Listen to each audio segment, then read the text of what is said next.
তো আজকে আমি তোমাদের ইলেকট্রোম্যাগনেট টোটাল কমপ্লিট করাচ্ছি এনসিইআরটি এক্সাম্পলার, সেটা থেকে টোটাল সব কোশ্চেন করিয়ে দেবো। বলছে যে একটা চুম্বক ক্ষেত্রের সম্পর্কে, রেখা সম্পর্কে নিচের কোনটা ভুল, অর্থাৎ what is the wrong statement here in respect to the magnetic field lines. Magnetic field lines সম্পর্কে এখানে কোন কথাটা ভুল আছে। তো আমি একটা ম্যাগনেটিক ফিল্ড লাইন্সকে যদি এখানে আগে ব্যাখ্যা করার চেষ্টা করি, তারপর তোমাদের এটা বলে দিচ্ছি। এই হচ্ছে ধরো একটা ম্যাগনেট রয়েছে এবং এটা বার ম্যাগনেট, ঠিক আছে, এটা একটা কি বার ম্যাগনেট হবে, বার ম্যাগনেট। তো বার ম্যাগনেটের ক্ষেত্রে আমি যদি দেখি, আমি দেখব যে বার ম্যাগনেটের এইটা হচ্ছে আমাদের এস, এটা হচ্ছে আমাদের নর্থ, আমরা ধরে নিচ্ছি এটা নর্থ এটা সাউথ, ঠিক আছে, ওকে। তো আমরা কি দেখব, আমরা দেখব যে বার ম্যাগনেটের যদি আমরা চুম্বক লাইনগুলোর কথা বলি, তাহলে আমরা দেখব যে সেগুলো আমাদের নর্থ থেকে বেরোয় এবং সাউথে গিয়ে তোমাদের কি করে ম্যাচ করে। তো আমি উল্টো আঁকছি যেহেতু আমার লাইনটা সোজা হওয়ার দরকার। বেসিক্যালি কী হয়, এরা নর্থ থেকে বেরোয়, ঠিক আছে, এরা কী করে, এরা নর্থ থেকে বেরোয় এবং কী করে, এরা সাউথে গিয়ে দিকে যায় এবং সেটা চুম্বকের বাইরে যায়, আমরা সবাই জানি এটা। যদি আমি এদিকেও একটা রেখা আঁকি, তাহলে আমি দেখবো সেটা নর্থ থেকে বেরোচ্ছে এবং সেটা সাউথের দিকে যাচ্ছে, ঠিক আছে, নর্থ থেকে বেরোচ্ছে এবং সেটা কী হচ্ছে, সাউথের দিকে যাচ্ছে, এটা মাথা রাখতে হবে। এটা চুম্বকের বাইরে। চুম্বকের ভেতরে কি করে, চুম্বকের ভেতরে যেটা করে, এই যে রেখাটা ধরো আমি এঁকেছিলাম, এটা কী হবে, তোমাদের সোজা সাউথ টু নর্থে যাবে, ম্যাচ করবে এবং বেরিয়ে যাবে, ঠিক আছে। এবং এই রেখাটাও কী করবে, সোজা সাউথ টু নর্থে যাবে, ম্যাচ করবে এবং বেরিয়ে যাবে, ঠিক আছে। ম্যাচ করাতে গিয়ে আমার লাইনগুলো একটু বেঁকে গেছে, তোমরা ভাববে বেঁকবে না, সোজা থাকবে, ইকুই ডিস্ট্যান্ট হয় একে অপরের সাথে। যদি আমি এখানে আরেকটা লাইনও টানি তাহলে আরও বেটার বুঝতে পারবে। চলো লাল নিই, ঠিক আছে, জাস্ট মিনিট, এই, ঠিক আছে। এবং এটা কী হবে, ভিতরে যখন যাবে তখন এটা সাউথ টু নর্থ যাবে। আমি আঁকছি হয়তো উল্টো, কারণ উল্টো আঁকলে আমার সুবিধা হয়, তাই এই রেখাটা ভালো আসে। তাই অ্যাকচুয়ালি কী হয়, এটা নর্থ থেকে বেরোয় এবং সাউথের দিকে যায়, ঠিক আছে। অ্যাকচুয়ালি কী হয়, এটা নর্থ থেকে বেরোয় সাউথের দিকে যায়। ওকে, দেখো এটা নর্থ থেকে বেরোচ্ছে সাউথের দিকে যাচ্ছে, নর্থ থেকে বেরোচ্ছে সাউথের দিকে যাচ্ছে, সবকটাই তাই। তো মনে রাখবে চুম্বক ক্ষেত্রের রেখাগুলো চুম্বকের বাইরে নর্থ থেকে সাউথের দিকে যায়, চুম্বকের ভেতরে সাউথ টু নর্থ যায়, কারণ এটা ঘুরে আসছে না। আর দেখো এরা কিন্তু একটা বন্ধ বক্ররেখা তৈরি করে, অর্থাৎ ক্লোজড কার্ভ লাইন তৈরি করে, এখানে লেখাও আছে, আমি লিখে দিচ্ছি তোমাদের, ক্লোজড কার্ভ। আমি জানি এই চ্যাপ্টার ক্ষেত্রে ইংরাজি করলে অসুবিধা হয় অনেকের, আর অসুবিধা হওয়ারই কথা, কারণ এমন এমন বাংলা হয় যেটা আমরা নর্মাল লাইফে বাংলাগুলো ইউজ করি না। বন্ধ বক্ররেখা, অদ্ভুত ব্যাপার। যে ক্লোজড কার্ভ, ক্লোজড কার্ভ মানে কি, দেখো এগুলো কার্ভ লাইন, এগুলো পরিষ্কার বক্ররেখা তো নয়, ক্লিয়ার সার্কেল তো নয়, কিন্তু বক্ররেখা, এবং এগুলো বন্ধ বক্ররেখা। দেখো এগুলো লালটা দেখো কোনোভাবেই থেমে যায়নি কোথাও, পাক খাচ্ছে বারবার, ঠিক আছে, এটা হচ্ছে বন্ধ বক্ররেখা, ওকে। তো এটা তো আমাদের কারেক্টই হচ্ছে, তো বি তো আমাদের কারেক্ট, আমরা দেখতেই পাচ্ছি। এও আমাদের কারেক্ট, কেন কারেক্ট, এটা উত্তর মেরু হবে, ঠিক আছে, উত্তর আমি তোমাদের ঠিক করে দিচ্ছি। এখানে অনেক সময় বাংলা করতে গিয়ে এরকম হয়, এটা উত্তর মেরু হবে। তো দেখো এটা উত্তর মেরু মানে কি বলছে, কোনো একটা বিন্দুতে চুম্বকক্ষেত্রের দিক চুম্বক কম্পাসের উত্তর মেরু যেদিকে সেদিকে নির্দেশ করে। মানে তুমি যদি এখানে একটা কম্পাসকে রাখো, এই জায়গাটা তুমি যদি কম্পাসকে রাখো, তুমি দেখবে কম্পাসের মুখ এই দিকে ডিনোট করছে। তুমি যদি এইখানে একটা কম্পাসকে রাখো, তুমি দেখবে কম্পাসের মুখ তোমাদের এই দিকে ডিনোট করছে, এরকমভাবে ডিনোট করবে। তুমি যদি এই পয়েন্টে একটা কম্পাসকে রাখো, তুমি দেখবে কম্পাসের মুখ এইদিকে ডিনোট করছে। তুমি যদি এখানে একটা কম্পাসকে রাখো, তুমি দেখবে কম্পাসের মুখ এদিকে ডিনোট করছে। এখন কম্পাসের মধ্যে দুটো দিক থাকে, একটা হচ্ছে এইরকম, একটা হচ্ছে এইরকম। কম্পাসে এরকম দুটো দিক থাকে, নর্মাল কম্পাসে এরকম দুটো দিক থাকে, ঠিক আছে। আমি ছোটো করে তোমাদের এইগুলো করে দিচ্ছি, ওকে। এই দেখো, দেখো মনে রাখবে এইটাকে আমরা নর্থ বলি আর এই পয়েন্টটাকে আমরা সাউথ বলি, এটাকে আমরা নর্থ, এই পয়েন্টটাকে আমরা সাউথ বলি। এটা কম্পাসকে নাও তুমি, কম্পাসের মধ্যে এই দুটো দিক থাকে, যেদিকে তীর থাকে তাকে নর্থ বলে, উল্টো দিক থেকে সাউথ বলে, ঠিক আছে। তো মনে রাখবে কম্পাসের সূচ যেদিকে নর্থ ডাইরেকশন বলবে সেদিকেই চুম্বক ক্ষেত্রগুলোর রেখাগুলো আসে, সেদিকে কী হয়, সেদিকেই চুম্বক ক্ষেত্রের রেখাগুলো আসে, ঠিক আছে। তুমি যদি এখানে রাখো তো এদিকে ডিনোট করবে, এখানে রাখলে এদিকে ডিনোট করবে, এদিকে রাখলে এদিকে ডিনোট করবে, এদিকে রাখলে ভেতর দিকে ডিনোট করবে, অর্থাৎ সাউথ দিয়ে ঢুকে যাচ্ছে, নর্থ দিয়ে আসছে সাউথ দিয়ে ঢুকছে। দেখো তাই হচ্ছে বেসিক্যালি এখানে। এবং এই পয়েন্টগুলোকে তুমি যোগ করো, তুমি এরকম একটা বন্ধ বক্ররেখা পাবে, ঠিক আছে। যেটা কেন হয়, তোমাদের প্রশ্ন স্যার হয়তো বুঝলাম কেন হয়। এর কারণ হচ্ছে দেখো আমরা দেখতে পেলাম এইটা নর্থ, তাহলে এই অপোজিটটা আমাদের সাউথ, ঠিক আছে। এইটা আমাদের যদি নর্থ হয়, এই তীর চিহ্নটা যদি নর্থের দিকে ডিনোট করে, অপোজিট আমাদের সাউথের দিকে ডিনোট করবে। তো তুমি যদি কম্পাসকে এখানে রাখো, তাহলে এটা একটা ছোটোখাটো চুম্বকই। তো আমরা জানি এক চুম্বকের নর্থ আর এক চুম্বকের সাউথকে কী করে, অ্যাট্রাক্ট করে। ওই জন্য সাউথের দিকটা কী হবে, নর্থের দিকে হয়ে যাবে, অর্থাৎ ঘুরে যাবে। আর নর্থ নর্থকে বিকর্ষণ করবে, ফলে নর্থ উল্টো দিকে চলে যাবে, ফলে নর্থ কী করবে, উল্টো দিকে চলে যাবে। সো চুম্বকের নর্থ যেদিকে সেদিকেই কী হবে, চুম্বক ক্ষেত্রের রেখাগুলো ডিনোট করবে, কারণ এই চুম্বক ক্ষেত্রের রেখাগুলো কী করবে, ধাক্কা মারবে, মেরে নর্থকে ওদিকে করে দেবে আর সাউথকে নিজের দিকে টেনে নেবে। সেই জন্যই কী হবে, নর্থ এদিকে চলে আসবে আর সাউথ ওর দিকে চলে যাবে, ঠিক আছে। তো এইভাবে আমরা বলতে পারি যে প্রথম যে স্টেটমেন্ট সেটা আমাদের কারেক্ট। আর বি তো আমাদের কারেক্টই আছে, তো এও কারেক্ট, বিও কারেক্ট। সি দেখো বলছে চুম্বক ক্ষেত্র রেখাগুলি সমান্তরাল এবং সমান দূরত্বের যদি হয় তবে তারা শূন্য ক্ষেত্রে শক্তির প্রতিনিধিত্ব করে। তুমি দেখতে পাচ্ছ চুম্বক ক্ষেত্রের রেখাগুলো সমান্তরাল মানে parallel to each other and সমান অর্থাৎ ইকুইডিস্ট্যান্ট টু ইচ আদার। সেটা কোথায় হচ্ছে? চুম্বকের ভেতরে। মনে রাখবে চুম্বক রেখাগুলো কোনো দণ্ডচুম্বকের ভেতরে বা সলিনয়েডের ভেতরে কী করে, তারা একে অপরের সাথে ইকুইডিস্ট্যান্ট হয় অর্থাৎ সমান দূরবর্তী হয় একে অপরের থেকে, এবং তারা প্যারালাল হয় একে অপরের থেকে। কী হয়? তারা প্যারালাল হয় অর্থাৎ সমান্তরাল হয়। আর এরকম যখন হয় তখন তারা ইউনিফর্ম তোমাদের ফিল্ড স্ট্রেংথকে প্রকাশ করে, অর্থাৎ ইউনিফর্ম চুম্বক শক্তিকে প্রকাশ করে, একই টাইপের চুম্বক শক্তিকে প্রকাশ করবে। সব জায়গায় একই ধরনের শক্তি এখানে তারা বল এরা প্রয়োগ করবে। যেহেতু সেইটা হবে তার মানে শূন্য ক্ষেত্রের নয়, ইউনিফর্ম ক্ষেত্রের শক্তি প্রকাশ করে। তো এই জন্য এটা ইনকারেক্ট আমাদের। সব জায়গায় সমান শক্তি প্রকাশ করবে, তাদের শক্তি জিরো হয়ে যাবে না, ঠিক আছে? সো এইটাই আমাদের কারেক্ট অ্যাকচুয়ালি, অর্থাৎ সি এখানে আমাদের রং, সেই জন্য সি আমাদের অপশন হবে। নেক্সট বলছে চৌম্বক ক্ষেত্রের আপেক্ষিক শক্তি ক্ষেত্র রেখাগুলোর ঘনিষ্ঠতার দিক দ্বারা বোঝানো হয়। এটা মানে কি? মনে রাখবে চৌম্বক ক্ষেত্রের রেখাগুলো যত কাছাকাছি আসবে তত চৌম্বকের শক্তি বৃদ্ধি পাবে, ঠিক আছে? চৌম্বক তত বেশি ফোর্স প্রয়োগ করতে পারবে। তো মনে রাখবে চৌম্বক ক্ষেত্রের শক্তি সবথেকে বেশি কোথায় হয়? পোলগুলোতে হয়, মেরুগুলোতে হয়, সাউথ এবং নর্থ। এখানেই চৌম্বক ক্ষেত্রের যে রেখাগুলো হয় সেগুলো নিজের একে অপরের কাছাকাছি আসে। ঘনিষ্ঠতা মানে ক্লোজনেস, তার সব থেকে ক্লোজ কোথায় হয়? পোলে। যত ক্লোজ হবে তত কী হবে? তাদের শক্তি বৃদ্ধি পাবে, অর্থাৎ চৌম্বকের শক্তিও বৃদ্ধি পাবে। আর যত তারা দূরে যাবে তত কী হয়? চৌম্বক ক্ষেত্রের শক্তি কমে যায়। পোলগুলোতে ওই জন্য শক্তি বেশি হয়, অন্য জায়গায় শক্তি কম হয়। অর্থাৎ চৌম্বক ক্ষেত্রের রেখাগুলোর যে ঘনিষ্ঠতা ক্লোজনেস, তা দ্বারা আমরা বুঝতে পারি চৌম্বক ক্ষেত্রের শক্তি কোথায় কতটা। সেটাই এখানে ডি দাগে একটু ঘুরিয়ে বাংলায় বলা আছে। তো ডিও আমাদের কারেক্ট। তো কারেক্ট কোনটা নয়? সি আমাদের কারেক্ট নয়, ঠিক আছে? চলো নেক্সট 2 নম্বরে পরের প্রশ্ন। 2 দাগ বলছে যে যদি বিন্যাসের সুইচটি অফ করা হয়, এখানে হয় হবে, এবং চৌম্বক ক্ষেত্রের রেখাগুলি আনুভূমিক সমতল ABCD এর উপর আঁকা হয়, তাহলে রেখাগুলো কেমন হবে? একটা জিনিস ভালো করে মাথায় রাখো। ফার্স্ট আগে একটা ব্যাপার বুঝানো। ধরো এখানে তোমাদের একটা কার্ডবোর্ড আছে, ঠিক আছে?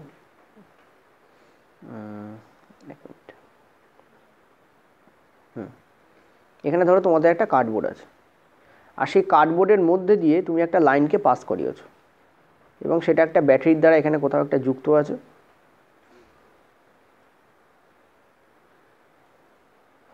ঠিক আছে? এই ব্যাটারির দ্বারা কী হচ্ছে? সেই লাইনটা এখানে কোথাও একটা যুক্ত আছে। ধরো এখানে একটা ব্যাটারি আছে, ছোটোখাটো ব্যাটারি আছে এই জায়গায়। তো ব্যাটারি দ্বারা লাইনটাকে তুমি যোগ করিয়েছো, এটা প্লাস, এটা তোমাদের মাইনাস। তো কী হচ্ছে? কারেন্ট এর মধ্যে দিয়ে পাস করছে,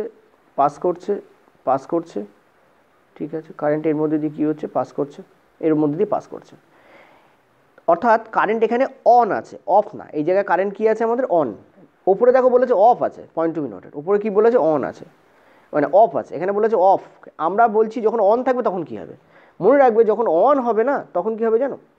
তখন যেটা হবে, এই যে এখানে এই যে চুম্বক ক্ষেত্র তৈরি হবে সেটা কোসেন্ট্রিক সার্কেল হবে। অর্থাৎ এরকম একে অপরের সঙ্গে একই কেন্দ্র শেয়ার করবে এরকম সার্কেল হবে, এককেন্দ্রীয় বৃত্ত তৈরি হবে। এককেন্দ্রীয় বৃত্ত কাকে বলে? একটা বৃত্ত আঁকলে, একটা বৃত্ত আঁকলে, একটা বৃত্ত আঁকলে, এদের সবার কেন্দ্র যদি একই হয়, সাধারণত দেখা যায় যে ছোটোগুলোকে বড়গুলো কী রয়েছে সার্কামফারেন্স করে রয়েছে, অর্থাৎ কেন্দ্র করে তোমাদের রয়েছে। একই কেন্দ্র, প্রত্যেকটা বৃত্তের কেন্দ্র এক, তখন তাকে বলা হয় এককেন্দ্রিক বৃত্ত, কোসেন্ট্রিক সার্কেল বলা হয় তাকে, ঠিক আছে? এই জায়গায় যে ম্যাগনেটিক ফিল্ড তৈরি হবে সেটা কোসেন্ট্রিক হবে, অর্থাৎ এরকম হবে যেমনটা দেখতে পাচ্ছ। এই যে তারটা, এই তারে যখন তড়িৎ পরিবাহিত হচ্ছে তখন তারা ম্যাগনেটে পরিণত হবে। এই তারটা কী হবে? ম্যাগনেটে পরিণত হয়েছে এখন। অর্থাৎ এই ম্যাগনেটে পরিণত হলে এই তারটা, কারেন্ট ক্যারিং কন্ডাক্টর একটা ম্যাগনেট হয়, যখন ম্যাগনেট হবে তখন ডেফিনেটলি তার ম্যাগনেটিক ফিল্ডও থাকবে। তো এই যে কাগজটা আছে বা বোর্ড আছে, কার্ডবোর্ডের ওপরে এই ম্যাগনেটিক ফিল্ডটা কেমন হবে? এইরকম দেখতে লাগবে। কিন্তু এখানে বলেছে যদি অফ থাকে তাহলে কী হবে? যদি অফ থাকে তখন এখানে কোনো কারেন্ট ফ্লোই হচ্ছে না, অর্থাৎ আই এখানে জিরো। তো আই যখন জিরো, এই চিত্রটার কথা বলেছে, আই যখন জিরো তখন ABCD এই প্লেনের ওপরে, এই সমতলের ওপরে কেমন তোমাদের চৌম্বক ক্ষেত্র দেখা যাবে? এরকম চৌম্বক ক্ষেত্র কি দেখা যাবে? দেখা যাবে না, কারণ এখানে তো কোনো কারেন্ট ফ্লোই হচ্ছে না, এখানে কারেন্ট এখন অফ আছে। তো যখন কারেন্ট অফ আছে তখন এখানে কোনো কারেন্ট ফ্লো হবে না, ফলে এই কন্ডাক্টর তো আর ম্যাগনেট হবে না। তখন কোন ম্যাগনেটিক ফিল্ড কাজ করবে? পৃথিবীর ম্যাগনেটিক ফিল্ড কাজ করবে। আর আমরা জানি যে পৃথিবীর ম্যাগনেটিক ফিল্ড একে অপরের সাথে ইকুইডিস্ট্যান্ট হয় এবং সমান্তরাল হয় সারফেসে, ঠিক আছে? পৃথিবীর সারফেসে পৃথিবীর ম্যাগনেটিক ফিল্ডের বৈশিষ্ট্য এইটাই, পৃথিবীর ম্যাগনেটিক ফিল্ড কেমন হয়? ইকুইডিস্ট্যান্ট হয় একে অপরের সঙ্গে। একে অপরের সাথে কী হবে? ইকুইডিস্ট্যান্ট হবে, অর্থাৎ একই দূরবর্তী হবে, সমদূরবর্তী হবে, এবং তারা একে অপরের সাথে প্যারালাল হবে, অর্থাৎ অনেকটা দ্বন্দ্বচুম্বকের ভেতরে যেরকম কাজ করে বা সলিনয়েডের ভেতরে যেরকম কাজ করে তেমন হবে, ঠিক আছে। সো এখানে অ্যান্সার তোমাদের কী হবে, সরল রেখা একে অপরের সাথে সমান্তরাল। যেহেতু এখানে কারেন্ট ক্যারিং কন্ডাক্টর কোনো ম্যাগনেটিক ফিল্ড উৎপন্ন করছে না, কারণ কারেন্ট অফ আছে, তখন এই চিত্রে কিন্তু আর কোনো রকম কোনো কনসেন্ট্রিক সার্কেল আমরা আঁকতে পারবো না। নর্মালি এটা হয় কখন, যখন অন থাকে। এখানে তো অফ বলেছে, যখন অফ হবে তখন কিন্তু এখানে পৃথিবীর ম্যাগনেটিক ফিল্ড কাজ করবে, যেটা হচ্ছে এই সবুজ দাগগুলোর কথা বলেছি। তো এখানে সরলরেখা হবে এবং একে অপরের সাথে সমান্তরাল হবে। আর একটা বলা যেতে পারতো ইকুইডিস্ট্যান্ট, যেটা বলেনি, কিন্তু প্যারালাল হলে তারা ইকুইডিস্ট্যান্ট হতেও পারে, নাও পারে। তো এখানে ইকুইডিস্ট্যান্ট হবে, ঠিক আছে। তো কারেক্ট অ্যান্সার আমাদের এইটা হবে, this will be the correct answer. চলো পরের প্রশ্ন। পরের প্রশ্ন বলেছে একটা কাগজের সমতলে লম্বভাবে স্থাপিত একটা বৃত্তাকার লুপে যদি চাবি চালু করা হয় তাহলে কারেন্ট সেটা বহন করে। ডেফিনেটলি চাবি যদি অন করো, চাবি মানে কি এখানে সুইচ, সুইচ যদি অন করো তাহলে সেটা কারেন্ট পরিবহন করবে। তো বিন্দু এ এবং বি আছে, যাদের কাগজের সমতল এবং কুণ্ডলীর অক্ষে রাখা হয়েছে। তো দেখা যাচ্ছে যে যখন বিন্দু এ আর বি থেকে তুমি যখন দেখছো, অর্থাৎ এ পয়েন্টে তাকিয়ে তুমি যদি চোখ দাও এই লুপের দিকে, তুমি কি দেখবে যে এ পয়েন্টে কারেন্ট প্রবাহিত হচ্ছে ঘড়ির কাঁটার বিপরীতে, ঠিক আছে। কি হচ্ছে, ঘড়ির কাঁটার বিপরীতে প্রবাহিত হচ্ছে, তার মানে এ কারেন্ট ঘড়ির কাঁটার বিপরীতে যাচ্ছে, অর্থাৎ অ্যান্টি ক্লকওয়াইজ হচ্ছে এখানে, অ্যান্টি ক্লক। আর আমরা যখন বি পয়েন্টের দিকে তাকাচ্ছি, মানে এই জায়গায় যদি আমরা চোখ রাখি, তাহলে আমরা কি দেখব, সেক্ষেত্রে আমরা দেখব যে এটা ক্লকওয়াইজ যাচ্ছে। এখানে এক্স্যাক্টলি তাই বলা আছে, দেখো বিতে বলা আছে ক্লকওয়াইজ, এই দেখো বিতে বলা আছে তোমাদের ক্লকওয়াইজ, আর এতে বলা আছে তোমাদের অ্যান্টি ক্লকওয়াইজ। বিতে ক্লকওয়াইজ, এতে অ্যান্টি ক্লকওয়াইজ, ঠিক আছে। আর একটা পয়েন্ট বলা হচ্ছে, দেখো চুম্বক ক্ষেত্রের যে রেখাগুলো আছে, ঠিক আছে, তারা বি থেকে এর দিকে যাচ্ছে। আচ্ছা, এটা একটা গুড পয়েন্ট। এটা মানে কি বলে দিই। এটা মানে হচ্ছে চুম্বকের রেখাগুলো কি হচ্ছে, বি দিয়ে ঢুকছে সব, ঠিক আছে, সব কি হচ্ছে তোমাদের বি দিয়ে ঢুকছে এবং বেরোচ্ছে তোমাদের এ দিয়ে, ঠিক আছে, বেরোচ্ছে কি তোমাদের এ দিয়ে, বি দিয়ে ঢুকে এ দিয়ে বেরোচ্ছে। বলো এবার একটা 3D ব্যাপার বুঝতে পারছো আশা করি, ঠিক আছে। তারা কি করছে, তারা বি দিয়ে ঢুকছে এবং এ দিয়ে বেরোচ্ছে। মনে রাখবে দুটো পয়েন্ট এখানে বলছি, দুটো পয়েন্ট এখানে ভালো করে বলছি, শোনো। এক হচ্ছে তোমাদের যখন অ্যান্টি ক্লকওয়াইজ হবে তখন সেটা নর্থ হবে।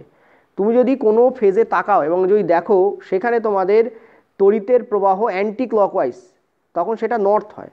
আর যদি তুমি দেখো সেটা ক্লকওয়াইজ, তখন সেটা কী হয়, তখন সেটা সাউথ হয়, ঠিক আছে। তো এখানে এতে বলেছে অ্যান্টি ক্লক, তার মানে এটা আমাদের নর্থ, আর this point will be our south. তোমাকে বলেছে চুম্বকের এন মেরু কোন মুখের কাছাকাছি হবে, এখানে কোন বা ড্যাশ ছিল, ড্যাশ মুখের কাছাকাছি হবে, অ্যান্সার হবে তোমাদের এ পয়েন্টের কাছাকাছি হবে বা এ মুখের কাছাকাছি হবে, ঠিক আছে। এটা কারেক্ট অ্যান্সার হবে, এটা দিয়ে বুঝতে পারি। এবার তোমরা বলবে স্যার তাহলে চুম্বক ক্ষেত্রের রেখাগুলো তো নর্থ টু সাউথ যায়, এখানে সাউথ টু নর্থ এলো কেন, এটা তোমাদের একটা প্রশ্ন হতে পারে। আমি তোমাদের মনে করে দেখো বলেছিলাম চুম্বক ক্ষেত্রের রেখাগুলো বাইরে নর্থ টু সাউথ যায়, ভেতরে সাউথ টু নর্থ যায়, একটু আগে বলেছিলাম। তুমি এখানে ক্লিয়ারলি দেখতে পাচ্ছ এই যে লুপটা, এই লুপটা যদি একটা সলিনয়েড নাও, সলিনয়েডের একটা লুপকে যদি চিন্তা করো, সেই একটা লুপ, সলিনয়েডের উপর তো পেঁচানো অনেক লুপ থাকে, এখানে একটা লুপের যদি চিন্তা করো, তোমাদের মনে আছে হয়তো আগের সলিনয়েড বুঝছিলাম, সেখানে কি এসেছিল, সলিনয়েডের বাইরে সেটা নর্থ টু সাউথই যায়। দেখো এটাও দেখো, যদি এটা বেরোচ্ছে, সাপোজ এটা বেরোচ্ছে, বেরিয়ে আবার কোন দিকে ঘুরে যাবে, নর্থ টু সাউথ যাবে, এ দেখো নর্থ টু সাউথ যাবে। কিন্তু ভেতরে কি হয়, সাউথ টু নর্থ যায়। এটা অনেকটা সেই ভেতরের ব্যাপারের মতো কাজ হয়, ওই জন্য এখানে সাউথ টু নর্থ গেছে, ঠিক আছে। ভেতরে নর্থ টু সাউথ মানে সাউথ টু নর্থ, বাইরে নর্থ টু সাউথ হয়, ঠিক আছে। তো কারেক্ট অ্যান্সার কী হবে আমাদের, এ আমাদের কারেক্ট অ্যান্সার হবে, ঠিক আছে। ক্লিয়ার হয়েছে। তড়িৎ যদি ভালো করে বুঝে, তড়িৎ যদি অ্যান্টি ক্লকওয়াইজ হয় এটা অ্যান্টি, তড়িৎ যদি অ্যান্টি ক্লকওয়াইজ হয় তাহলে সেটা নর্থ হবে, তড়িৎ যদি ক্লকওয়াইজ দেখো তাহলে সেটা কী হবে, সাউথ হবে, ঠিক আছে। যদিও সলিনয়েডের মধ্যে দিয়ে নর্থ আর সাউথ বার করার আরেকটা নিয়মও আছে, আমি তোমাদের আগের দিন ক্লক ফেজ রুলটাই বলেছিলাম, আরেকটা নিয়ম তোমাদের করিয়ে দেবো। চলো পরের প্রশ্ন বলছে একটা দীর্ঘ সোজা সলিনয়েডের মধ্যে কারেন্টের জন্য নর্থ এবং সাউথ পোল তৈরি হয়েছে। ধরো এটা তোমাদের হচ্ছে কুপরিবাহী একটা পদার্থ, ঠিক আছে, কুপরিবাহী পদার্থ। এই পদার্থের ওপরে তুমি কি করেছো, তুমি তারের এখানে তোমাদের প্রলেপ দিয়েছো, ঠিক আছে, অর্থাৎ তার এখানে উইন্ড করিয়ে দিয়েছো, এইভাবে উইন্ড করিয়েছো, এবং এটা কি তৈরি হয়েছে তোমাদের সলিনয়েড, সাপোজ ধরো তৈরি হয়েছে, এই হচ্ছে তোমাদের সলিনয়েড, প্লাস মাইনাস এই হচ্ছে সলিনয়েড, ঠিক আছে। এবার দেখো আমি তোমাদের একটু আগেই বললাম যেটা, সেটা হচ্ছে যদি তুমি দেখো যে তুমি যদি এখানে এই পয়েন্টে তাকাও এবং এই পয়েন্টে তাকিয়ে তুমি যদি দেখছো যে তোমার এই যে তারের উইন্ডিংটা কেমন, তড়িৎ প্রবাহ কেমনভাবে প্রবাহিত হচ্ছে এইভাবে, অর্থাৎ দেখো এই পয়েন্টে তুমি দেখতে পাচ্ছ তড়িৎ প্রবাহ ক্লকওয়াইজ যাচ্ছে। যখন তড়িৎ প্রবাহ ক্লকওয়াইজ যায় তখন সেটা আমরা কী বলবো, সাউথ বলবো। আর এদিকে সাউথ হলে এটা আমাদের নর্থ হবে, একটু আগে তোমাদের বলেছি, তাই না। এদিকে সাউথ হলে এটা আমাদের কী হবে, নর্থ হবে। যদি তুমি এদিক দিয়ে তাকিয়ে দেখো তুমি দেখবে এটা অ্যান্টি ক্লকওয়াইজ হচ্ছে, তাকিয়ে দেখো এটা অ্যান্টি ক্লকওয়াইজ হচ্ছে। এখানে চোখ রাখলে তুমি ক্লকওয়াইজ দেখবে, তবে এটা সাউথ হবে, এদিকে দেখলে যদি সাউথ হয় এটা নর্থই হবে, ঠিক আছে। তো এটা থেকে আমরা বুঝতে পারলাম এটা সাউথ আর নর্থ আমাদের বেরিয়ে গেল, ঠিক আছে। আচ্ছা, এটাকে বলা ক্লক ফেস রুল। তো এবার দেখো এবার আমরা যদি এখানে চুম্বকক্ষেত্র আঁকতে আরম্ভ করি, আমরা কি দেখব? চুম্বকক্ষেত্র রেখাগুলো নর্থ থেকে বেরোচ্ছে। আমি তোমাদের এই পার্টটা মুছে দিচ্ছি, ঠিক আছে? এটা তো তুমি বুঝতেই পেরেছো। চুম্বকক্ষেত্র রেখাগুলো কি হচ্ছে, নর্থ থেকে বেরোচ্ছে এবং সাউথে গিয়ে ঢুকছে, সিম্পলি এই যাচ্ছে। আবার নর্থ থেকে বেরোচ্ছে, সাউথে গিয়ে ঢুকছে, সিম্পলি এই যাচ্ছে, ঠিক আছে? এইভাবে হবে আমাদের বেরোবে। অর্থাৎ এটা বিহেভ করবে কেমন? এটা দণ্ড চুম্বকের মতো বিহেভ করবে। Solenoid is behave like a দণ্ড চুম্বক, ঠিক আছে? সলিনয়েড কেমনভাবে বিহেভ করে, সরি আমি কীরকম ইংরেজি বললাম, solenoid behaves like a bar magnet, solenoid behaves like a bar magnet, ঠিক আছে? তো এখানে অ্যান্সার তোমাদের কোনটা হবে? এখানে বলেছে সলিনয়েডের ভিতরের ক্ষেত্রগুলো সরলরেখার আকারে থাকবে, যা নির্দেশ করে যে ওর ভেতরে যে সমস্ত বিন্দুতে চৌম্বক ক্ষেত্রগুলো সমান। একটু আগে বলেছি সলিনয়েড বার ম্যাগনেটের মতো বিহেভ করে। সো বার ম্যাগনেটের ভেতরে চৌম্বকের রেখাগুলো কেমন ছিল? প্যারালাল টু ইচ আদার ছিল এবং ইকুইডিস্ট্যান্ট ছিল। তার মানে এরা ইউনিফর্ম চৌম্বক ক্ষেত্রকে প্রকাশ করে। ইউনিফর্ম চৌম্বক ক্ষেত্র মানে চৌম্বক ক্ষেত্র একই, সমস্ত বিন্দুতে চৌম্বক ক্ষেত্র একই। তো সলিনয়েডের ক্ষেত্রেও সেটা হয়, এটা তো আমাদের কারেক্টই আছে। নেক্সট বলছে সলিনয়েডের অভ্যন্তরে উৎপাদিত শক্তিশালী চুম্বক ক্ষেত্রটি কয়েলের ভিতরে রাখা নরম লোহার মতো চুম্বকীয় উপাদানকেও চুম্বকে পরিণত করার জন্য ব্যবহার করা যেতে পারে। এটাও কিন্তু কারেক্ট। আমরা যদি এই জায়গায় পেন্সিল বা পেনের অংশ ব্যবহার না করে এই পয়েন্ট, এটাকে যদি আমরা সফট আয়রন ব্যবহার করি, নরম লোহা সফট আয়রন যদি আমরা ব্যবহার করি, তাহলে কী হবে? এটা ইলেকট্রোম্যাগনেটে পরিণত হবে, শক্তিশালী ইলেকট্রোম্যাগনেটে পরিণত হয়। তো বি অপশানটা আমাদের কারেক্ট। নেক্সট বলছে সলিনয়েডের সাথে যুক্ত চুম্বকক্ষেত্রের প্যাটার্ন একটি বার ম্যাগনেটের চারপাশে চুম্বকক্ষেত্রের প্যাটার্ন থেকে আলাদা। না, আলাদা নয়, এটা এক হবে। সো সি আমাদের কারেক্ট, কারণ সি আমাদের এখানে রং আছে। এখানে বলেছে কোনটা ভুল বিবৃতি চুজ করতে বলেছে, তো সি আমাদের ভুল বিবৃতি। একই হয়, like bar magnet, behave like a bar magnet, দণ্ড চুম্বকের মতো কাজ করে। বার ম্যাগনেটের বাংলাই হচ্ছে দণ্ড চুম্বক, ঠিক আছে? নেক্সট কি বলছে? নেক্সট বলছে এন এবং এস অবস্থান পরিবর্তন করে যদি সলিনয়েডের মধ্য দিয়ে কারেন্টের দিক তুমি পরিবর্তন করো। এটাও correct. Polarity of the magnetic field will be changed if the polarity of the current carrying conductor change. যদি কারেন্ট ক্যারিং কন্ডাক্টারের প্লাসটা মাইনাস, মাইনাসটা প্লাস করে দাও, তখন এই পোলারিটিও কী হয়? ম্যাগনেটিক ফিল্ডে চেঞ্জ হয়। তো এটাও আমাদের কারেক্ট। তো অপশন কোনটা হবে? সি আমাদের কারেক্ট নয়, সেটাই আমাদের এখানে অ্যান্সার হবে, ঠিক আছে? চলো নেক্সট, পরের প্রশ্ন। আচ্ছা, এস আর এন এই যে তোমাদের সলিনয়েড, এটা বার করার আরেকটা নিয়ম আছে, সেটাকে বলা হয় solenoid right thumb rule. Right thumb rule নয়, বা ফ্লেমিংয়ের রাইট হ্যান্ড রুল বা লেফট হ্যান্ড রুল নয়, সলিনয়েড রাইট থাম্ব রুল। সেটা কি করে হয় সেটা চলো একটু দেখে নেব। Solenoid right hand grip rule, দেখো এটা কি? এটা কিন্তু তোমাদের ওই যে আরেকটা রুলস হয়, তোমরা জানো যে একটা কারেন্ট ক্যারিং কন্ডাক্টারের মানে ওপরে তুমি যদি বুড়ো আঙুলটাকে প্লেস করে যদি এটাকে যদি এরম করে ধরো, ঠিক আছে, হাতটাকে যদি এরম করে ধরো, তাহলে একটা রুলস হয়। ওই রুলসটা নয় এটা, ঠিক আছে? একটু ডিফারেন্ট, ওরকমই কিন্তু একটু ডিফারেন্ট। এই রুলসটা বলে তোমাদের, ধরো এখানে একটা সলিনয়েড আছে, দেখতে পাচ্ছ, যেমন তোমাদের সলিনয়েড আছে দেখতে পাচ্ছ এখানে, ঠিক আছে? এবং কি করা হয়েছে তুমি দেখো, কারেন্ট ক্যারিং কন্ডাক্টর কোন থেকে কোন দিকে জড়ানো হয়েছে। তুমি দেখতে পাচ্ছ কারেন্ট ক্যারিং কন্ডাক্টর এইভাবে তোমাদের জড়ানো হয়েছে, ঠিক আছে? দেখো এইভাবে এসছে, তোমাদের জড়ানো হয়েছে, তাই না? অর্থাৎ কারেন্টটা প্রবাহিত হচ্ছে এইভাবে, এইভাবে প্রবাহিত হচ্ছে। দেখো কারেন্টগুলো সব এইভাবে প্রবাহিত হচ্ছে, এখানে দেখো কারেন্টগুলো সব এইভাবে প্রবাহিত হচ্ছে। আচ্ছা, তারের একদিক এই কালো কন্ডাক্টারের মানে কুপুরিবাহী, এটা কন্ডাক্টার তো নয়, ঠিক আছে, নন কন্ডাক্টার, কুপুরিবাহী, তার ওদিকে ঢুকে গেছে এবং তারপর এদিক দিয়ে আবার বেরিয়ে আসছে, ঠিক আছে? এইভাবে গেছে না কারেন্টটা, এইভাবে গেছে। এইগুলোকেই তোমার আঙুল ধরো, এগুলোকেই ধরো তোমার আঙুল। তুমি যদি তোমার ডানার থেকে এইভাবে প্লেস করো, তাহলে তুমি দেখবে তোমার বৃদ্ধাঙ্গুষ্ঠ মানে বুড়ো আঙুল এদিকে ডিনোট করছে। এটা হচ্ছে তোমার নর্থ, এটা হচ্ছে তোমার সাউথ হয়ে যাবে, ঠিক আছে? অলওয়েজ এটা মাথায় রাখবে। কি বললাম? এটাকেই যদি তুমি তোমার হাত ধরো, এটা দেখো হাতের মতো এটা সেভ করে, যদি তুমি হাত ধরো তুমি দেখবে তোমার বৃদ্ধাঙ্গুষ্ঠ কোন দিকে ডিনোট করবে? তোমার বৃদ্ধাঙ্গুষ্ঠ দেখবে এই দিকে ডিনোট করছে, ঠিক আছে? তোমার বৃদ্ধাঙ্গুষ্ঠ দেখবে এই দিকে ডিনোট করছে, এই যেমন ছবিতে দেখানো আছে। যেহেতু তোমার বৃদ্ধাঙ্গুষ্ঠ এদিকে ডিনোট করছে, তুমি অলওয়েজ মাথা রাখবে তোমার নর্থ এদিকে ডিনোট হবে, ঠিক আছে? এটাও তোমার কিন্তু একটা সলিনয়েড রাইট হ্যান্ড থাম রুলকে বলা হয়। এটা মানে রাইট হ্যান্ড গ্রিপ রুল বা থাম রুল। গ্রিপ কেন? কারণ গ্রিপ করছো তুমি ধরছো, আর থামটা দেখবে তোমার এই দিকে ডিনোট করবে, যেমন এই ছবিতে, পাশের ছবিতে দেখানো আছে। এর একটা উল্টো কেস হয়, সেটা তোমাদের একটু বলে দিই। উল্টো কেসটা কি? উল্টো কেসটা কি? এই হচ্ছে ধরো তোমার সলিনয়েড আছে, ঠিক আছে, আর এবারে তুমি একটা কাজ করছো, তুমি কি করছো, তারটাকে এইভাবে না দিয়ে তুমি কি করছো, তারটাকে পিছন দিক দিয়ে নিয়ে গেছে, ঠিক আছে? তুমি কি করছো, তারটাকে জাস্ট এ মিনিট, তারটাকে তুমি পিছন দিক দিয়ে নিয়ে গেছে, ঠিক আছে, এইভাবে নিয়ে গেছে। এবারে দেখো তারটাকে তুমি কি করেছো বলো তো, পিছন দিক দিয়ে নিয়ে গেছো। ভালো করে খেয়াল করো, তুমি তারটাকে কি করেছো, ওদিক দিয়ে এদিকে নিয়ে গেছো, পিছন দিক দিয়ে নিয়ে গেছো। তখন এইগুলোই হয়ে যাবে তোমার হাতের আঙুল, অর্থাৎ হাতের আঙুলগুলো সামনের দিকটা এবার দেখা যাবে, নখগুলো দেখা যাবে আঙুলে। এখানে কি নখগুলো দেখা যাচ্ছিল? এই কেসে দেখো, এই কেসটা দেখো তোমাদের আঙুলের নখগুলো দেখা যাচ্ছে না। এবার এই কেসে দেখো নখগুলো দেখা যাবে, ঠিক আছে? এইভাবে তোমার কারেন্টটা প্রবাহিত হচ্ছে, ঠিক আছে? যখন এইভাবে কারেন্ট তুমি ধরবে, তুমি দেখবে তোমার হাতের বুড়ো আঙুল, এটা যদি তোমার হ্যান্ড হয়, তোমার হাতের বুড়ো আঙুল এই দিকে ডিনোট করবে, দেখবে তোমার হাতের বুড়ো আঙুল এই দিকে ডিনোট করবে, তখন এইটা সরি তোমার হাতের বুড়ো আঙুল দেখবে এই দিকে ডিনোট করছে না ওই দিকে, এই দিকে ডিনোট করবে, ঠিক আছে? কোন দিকে ডিনোট করবে? এই দিকে ডিনোট করবে, তোমার হাতের বুড়ো আঙুল এই দিকে থাকবে, এই দিকে ডিনোট করবে, আর এই দিকে তখন হয়ে যাবে তোমার সাউথ, এবং এই দিকে তখন তোমাদের হয়ে যাবে নর্থ। বলো বুঝলে কিনা? তাই মনে রাখতে হবে এটা কিন্তু ডান হাতের কামাল, এটা কিন্তু বাঁ হাতের কামাল নয়, এটা অনলি ডান হাতের কামাল, ঠিক আছে? কি বললাম আমি? এইভাবে যখন ডিনোট করবে তখন এগুলোই তোমার আঙুল, যদি এগুলো আঙুল ধরো, তুমি দেখবে নর্থ তোমার এইদিকে ডিনোট হবে, কারণ তোমার বুড়ো আঙুল এই দিকে ডিনোট করবে, ঠিক আছে? তখন এটা হয়ে যাবে নর্থ, আর এইটা হয়ে যাবে তোমার সাউথ। তো দুটো রুলস আছে, একটা হচ্ছে ক্লক ফেস রুল, একটা হচ্ছে তোমাদের right hand grip rule, solenoid right hand grip rule, দুটো দিয়েই বার করা যায় নর্থ অ্যান্ড সাউথ। দুটোই ইজি, প্র্যাকটিস থাকলে দুটোই ইজি লাগবে। চলো পরের প্রশ্ন। আচ্ছা, পরের প্রশ্নে যাওয়ার আগে ফ্লেমিংয়ের বামাস্ত নিয়ম বুঝে নাও, কারণ 5 নম্বর দাগে ফ্লেমিংয়ের বামাস্ত নিয়মেরই অ্যাপ্লিকেশন আছে, ঠিক আছে? মনে রাখবে, তুমি যদি তোমার হাতের তর্জনী, এই হচ্ছে তর্জনী, যেমন এখানে তুমি একটা অ্যানিমেশন হ্যান্ড দেখতে পাচ্ছ, এটা রিয়েল হ্যান্ড। তো বাঁ হাতের তর্জনীকে তুমি যদি নাও, দুভাবেই এটাকে রিপ্রেজেন্ট করানো যায়, দুটোই বাম হাত, ডান হাত কোনোটাই নয়।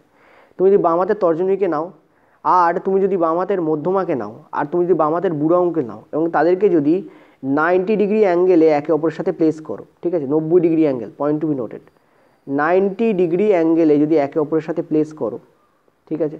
তাহলে তুমি দেখতে পাবে এই হচ্ছে তোমাদের বুড়ো আঙুল, এই হচ্ছে তোমাদের মধ্যমা, এই হচ্ছে তোমাদের তর্জনী, ঠিক আছে? তাই তুমি মনে রাখবে, এই যে তর্জনী ডিনোট করবে ম্যাগনেটিক ফিল্ডকে, এম ফর ম্যাগনেটিক ফিল্ড, যদি ম্যাগনেটিক ফিল্ডকে বি দিয়ে রিপ্রেজেন্ট করানো হয় অ্যাকচুয়ালি। তো এই যে তোমাদের মধ্যমা, মাঝখানে যেটা আছে, এটা মধ্যমা তোমাদের ডিনোট করবে কাকে? এটা মাঝখানে, মনে রাখবে এটা মাঝখানে আছে, সো মধ্যমা, এটা তর্জনী, এটা বৃদ্ধাঙ্গুষ্ঠ। তর্জনী অলওয়েজ ম্যাগনেটিক ফিল্ডকে ডিনোট করে। মধ্যমা তোমাদের, এই যে মধ্যমা, এটা তোমাদের ডিনোট করবে কাকে? এটা তোমাদের ডিনোট করবে কারেন্টকে, C for current, direction of কারেন্টকে। তাহলে এইটা তোমাদের ডিনোট করবে কাকে? ফোর্সকে ডিনোট করবে, ঠিক আছে? এটা তোমার কাকে ডিনোট করবে? ফোর্সকে। বলো এটা বুঝলে কিনা? এটা যদি বুঝতে পারো তাহলে তুমি 5 নম্বর দাগের প্রশ্নটাকে হাওয়ায় ওড়াবে, কোনো প্রবলেম হবে না, ঠিক আছে? আবারও বলছি, ভালো করে বোঝো কি বললাম আমি বলতে চাইছি যে যদি তুমি এই দিকটাকে ম্যাগনেটিক ফিল্ড ধরো, এটাকে যদি তুমি কারেন্ট ধরো, তাহলে এটাকে তুমি কি ধরবে? ফোর্স ধরবে, ঠিক আছে? কি ধরবে? ফোর্স ধরবে, ঠিক আছে? এবার এই যেটা বললাম, এটা হচ্ছে এখানে রিপ্রেজেন্ট করাও, এইটাকে তুমি ধরছো, এই বুড়ো আঙুল, এটাকে তুমি কি ধরছো? এটাকে তুমি ধরছো ফোর্স, এফ ফর ফোর্স, ঠিক আছে?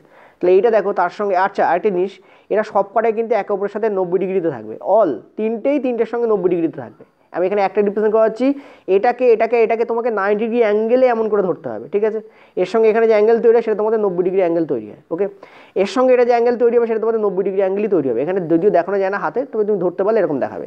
এটা তোমাদের মধ্যমা, ক্লিয়ারলি দেখতে পাচ্ছ, যেটা তোমাদের কারেন্টকে ডিনোট করবে। আর এই হচ্ছে তোমাদের তর্জনী, এটা কাকে ডিনোট করবে? এটা তোমাদের ম্যাগনেটিক ফিল্ড, এম ফর লিখেছে যেহেতু, ওই জন্য ম্যাগনেটিক ফিল্ডকে ডিনোট করবে। এবার এইটাকে আবার এইভাবে রিপ্রেজেন্ট করানো, এইদিকে দেখতে পাচ্ছ তোমাদের হ্যান্ড দিয়ে বোঝানো রয়েছে, পরিষ্কার দেখো এখানে কি দেখাচ্ছে বলে দিচ্ছি। দেখতে পাচ্ছ এই হচ্ছে তোমাদের সেই তর্জনী বা মধ্যমা, তর্জনী তোমাকে আগে ডিনোট করে ম্যাগনেটিক ফিল্ডকে। এই হচ্ছে তোমাদের মধ্যমা, মাঝের আঙুল, এটা কাকে ডিনোট করে? তোমাদের কারেন্টকে, দেখো ডাইরেকশন অফ কারেন্ট। আর এইটা কাকে ডিনোট করে? মানে তোমাদের বৃদ্ধাঙ্গুষ্ঠ কাকে ডিনোট করবে? ডাইরেকশন অফ ফোর্সকে। পয়েন্ট টু বি নোটেড, এটা left hand, not right hand, ঠিক আছে? যেমন এখানে দেখো দুটো চুম্বক রাখা হয়েছে, তুমি দেখতে পাচ্ছ পরিষ্কারভাবে চুম্বকের যে রেখাগুলো, ক্ষেত্রগুলো, সেটা চুম্বকের বাইরে আছে, দেখো এই চুম্বকের বাইরে যাচ্ছে, অর্থাৎ নর্থ টু সাউথ যাবে, দেখো নর্থ টু সাউথ গেছে এটা, ঠিক আছে? তো এইভাবে তুমি অ্যালাইন করলে দেখো চুম্বকের ক্ষেত্র নর্থ টু সাউথ যাচ্ছে, ওই জন্য তুমি এই লাইনটাকে, এই যে আঙুলটাকে এইভাবে রেখেছো, কারণ এটা ম্যাগনেটিক ফিল্ডকে ডিনোট করছে, এইভাবে রেখেছো তুমি, ঠিক আছে? আর তুমি ক্লিয়ারলি দেখতে পাচ্ছ, যদি এইভাবে তুমি রাখো, তাহলে তোমার ডাইরেকশন অফ ফোর্স কোন দিকে হবে? ওপর দিকে হবে। তাহলে তোমার ডাইরেকশন অফ কারেন্ট কোন দিকে হবে? এইদিকে হবে, অর্থাৎ বাইরে বেরিয়ে আসবে। কোন দিকে বেরিয়ে আসবে? বাইরে। এবার এই যে রিয়েল হ্যান্ডের যে ছবিটা, যেটাকে ভালো করে দেখো, এটাই তোমাদের একটু পরে কাজে লাগবে। দুটোই সেম, যেভাবে রাখতে বলবে আমাকে সেভাবে রাখতে হবে, তাই না? ওই জন্য আমি দুটো ছবিতে তোমাদের দেখিয়েছি, দুটোই তোমাদের বাম হস্ত, ঠিক আছে? এবার চলো কোশ্চেন্সে যাবো, তাহলে ওটা বেটার বুঝতে পারবে। এই হচ্ছে সেই 5 দাগের প্রশ্ন। দেখো এখানে কি বলছে চিত্রের সমতলে একটা অভিন্ন চুম্বক ক্ষেত্র বাম থেকে ডান দিকে বিদ্যমান আছে, অর্থাৎ লেফট টু রাইট গেছে, অর্থাৎ এই যে দাগগুলো দেওয়া হয়েছে এগুলো সব চুম্বক ক্ষেত্রের দাগ। দেখো এগুলো তীরটা কোন দিক থেকে কোন দিকে আছে? লেফট থেকে রাইটে গেছে, যেমনটা আমরা দেখতে পাচ্ছি, ঠিক আছে? আর কি বলা হচ্ছে? আর বলছে ক্ষেত্রটিতে একটি ইলেকট্রন দেখানো হয়েছে, ইলেকট্রন এদিকে প্রবাহিত হয়, যেদিকে ইলেকট্রন যায় তার উল্টো দিকে প্রোটন প্রবাহিত, আমরা সবাই জানি, ঠিক আছে? যদিও প্রোটন স্থির থাকে সেই অর্থে, তো এখানে বলা হয়েছে ইলেকট্রন যেদিকে, প্রোটন এদিকে যাচ্ছে, ঠিক আছে?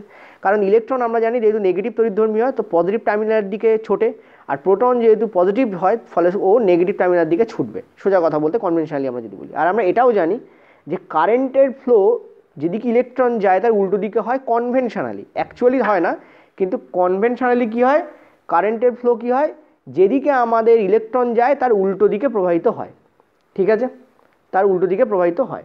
এবার তুমি একটা জিনিস ভালো করে দেখো, আমরা দেখতে পাচ্ছি পরিষ্কারভাবে এইটা আমাদের ম্যাগনেটিক ফিল্ড লাইনকে প্রকাশ করছে, তর্জনী আমাদের অলওয়েজ ম্যাগনেটিক ফিল্ড, আমি এম বলে লিখছি, অ্যাকচুয়ালি বি দিয়ে প্রকাশ করা হয়, ঠিক আছে। আর এইটা আমাদের কাকে প্রকাশ করবে, কারেন্টকে প্রকাশ করবে, ঠিক আছে, এটা আমাদের সি ফর কারেন্টকে প্রকাশ করছে। তাহলে এই যে এদিকে দেখতে পাচ্ছ বুড়ো আঙুল, এ কাকে প্রকাশ করবে, এ প্রকাশ করবে ফোর্সকে। তুমি ক্লিয়ারলি দেখো ফোর্স কিন্তু দেয়ালের মধ্যে ঢুকে যাচ্ছে, এটা অ্যাকচুয়ালি আমারই বাড়ির দেয়াল, তো দেয়ালের মধ্যে তুমি দেখতে পাচ্ছ ঢুকে যাচ্ছে, ঠিক আছে, ফোর্স কী করছে, দেয়ালের মধ্যে ঢুকে যাচ্ছে, দেখো দেয়ালের মধ্যে ঢুকে যাচ্ছে, ঠিক আছে।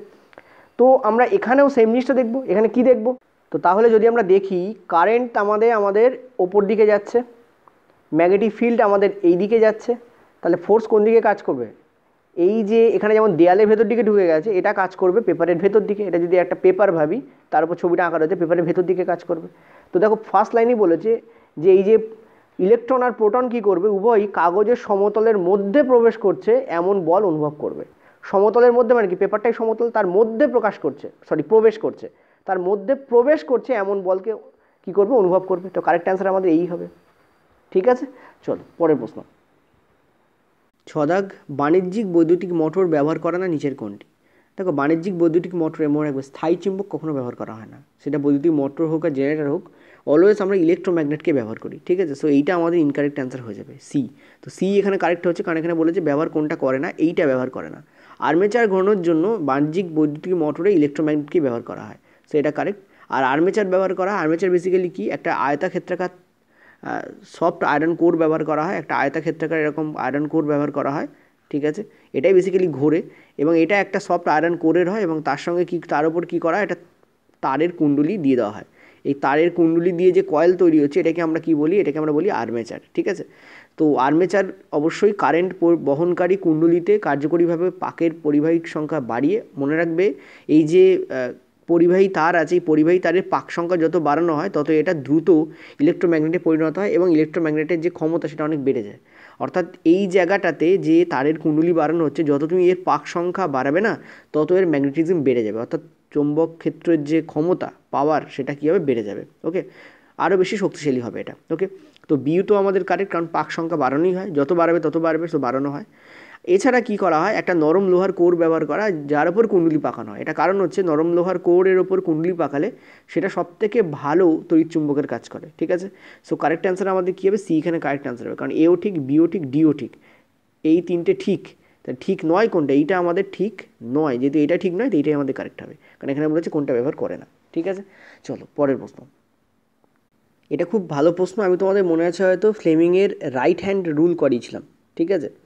তো অর্থাৎ জেনারেটর, এসি ডিসি জেনারেটর করেছিলাম, সেখানে এই প্রশ্নটা রেখেছিলাম, মনে করে দেখো যে কীভাবে দুটো কয়েলের মাধ্যমেও কিন্তু আমরা ম্যাগনেটিজমের মাধ্যমে আমরা কী করতে পারি, কারেন্ট উৎপন্ন করতে পারি।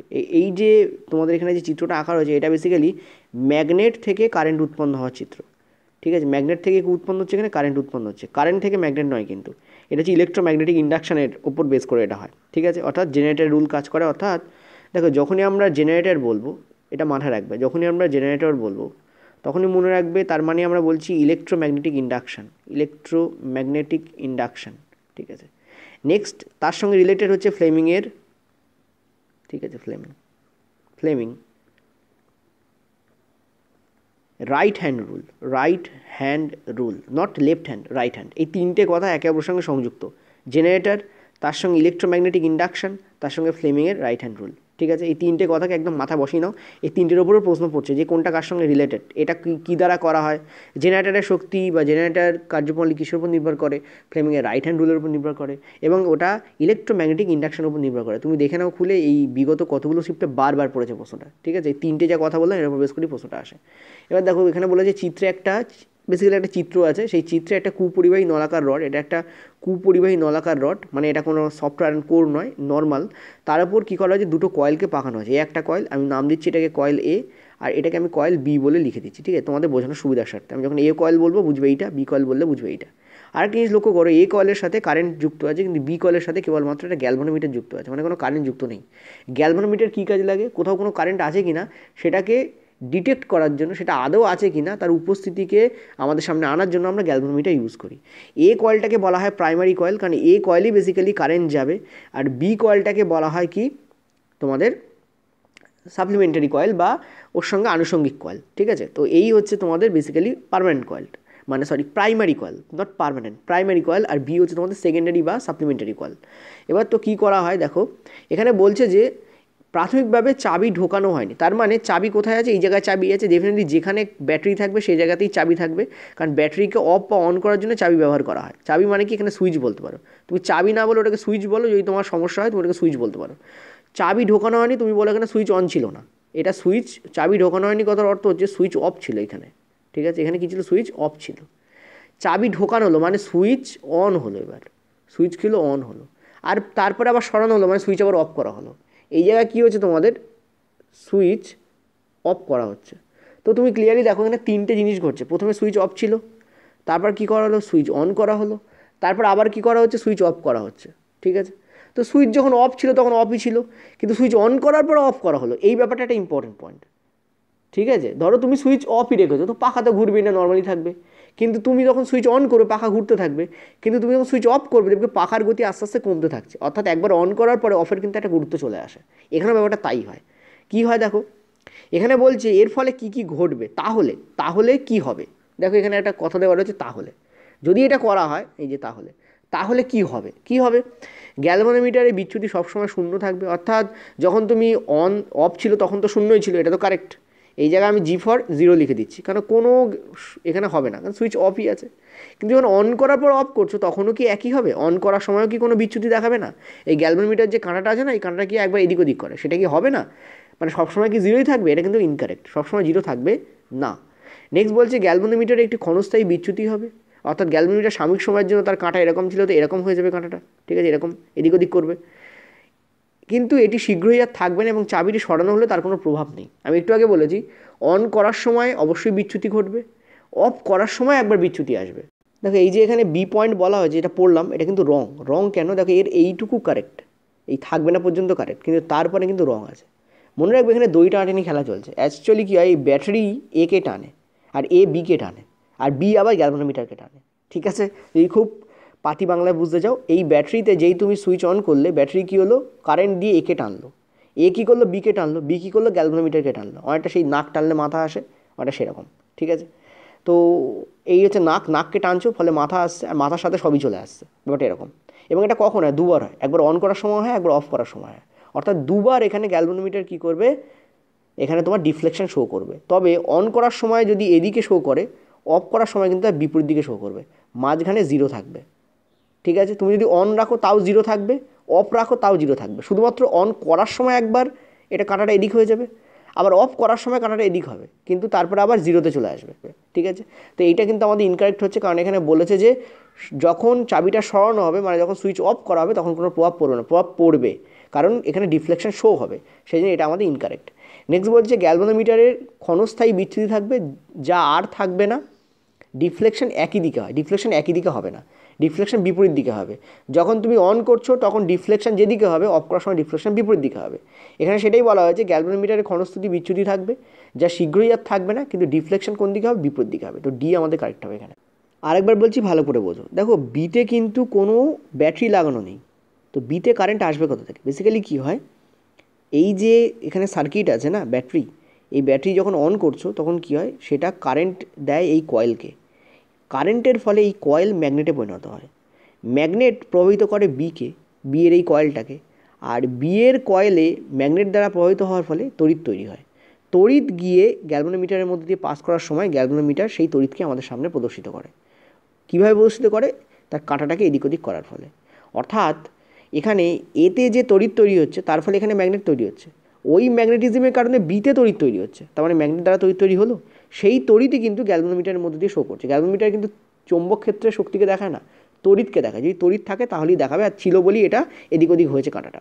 ঠিক আছে, প্রথমে কাঁটাটা জিরোতে থাকে, তারপর কাঁটাটা যখন অন করো তখন একবার ডিফ্লেকশন শো করে, অর্থাৎ এদিকে শো করে, আবার যখনই তুমি অফ করবে তখন কাঁটাটা, মানে এবার একটা জিনিস বলি, যখন তুমি অন করলে তখন একবার এদিকে হলো, তারপর কাঁটাটা কিন্তু আবার জিরোতে চলে আসবে, যেই এবার অফ করবে তখন কী হবে, সেটা এদিকে যাবে, অর্থাৎ যেদিকে অন করার সময় ছিল তার বিপরীত দিকে কিন্তু কাঁটাটা অফ করার সময় যাবে। এইটুকুকে মনে রাখবে, এটা খুব ইম্পর্ট্যান্ট জিনিস। অন এবং অফ উভয় ক্ষেত্রেই কাঁটা প্রভাবিত হবে, কারণ উভয় ক্ষেত্রেই কী হবে, ম্যাগনেটিজম তৈরি হবে এবং বিকে প্রভাবিত করবে।